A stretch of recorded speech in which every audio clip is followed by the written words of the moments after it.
The longest government shutdown in U.S. history is finally over. It's over. Late last night, President Trump signed a temporary funding measure into law. Hannah Flood is on our live center tracking what happens next, and it's a process. Good morning, Hannah. It is a process, and really the big question this morning is how quickly do things get back to, quote, normal, especially when it comes to air travel. We know the FAA will not move forward with more flight cuts, but still not clear when air travel will get back to 100%. The bills were signed by the president overnight. It will fund the government through the holidays. However, lawmakers will have to come to another agreement before January 30th, or we could be potentially looking at another shutdown. This fight is not over. We're just getting started.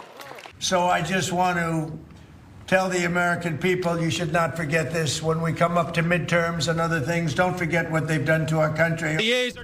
Okay, so even though we have that January 30th deadline that we're looking ahead to, this package that was just passed does include funding for SNAP benefits for a full year, and it reverses federal worker layoffs that were made during the shutdown. Federal employees will also receive their missed paychecks. Furloughed workers are asked to report back to work starting this morning. However, we could still see a bit of a slowdown, some headaches when it comes to air travel today. Most air traffic controllers are expected to be back on the job, but the FAA is keeping flight reductions at 6% for the day.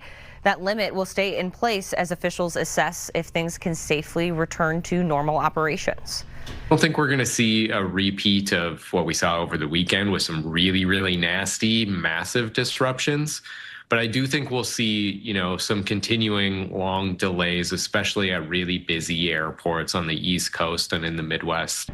Now, since flight reductions took effect last Friday, more than 10,000 flights have been canceled.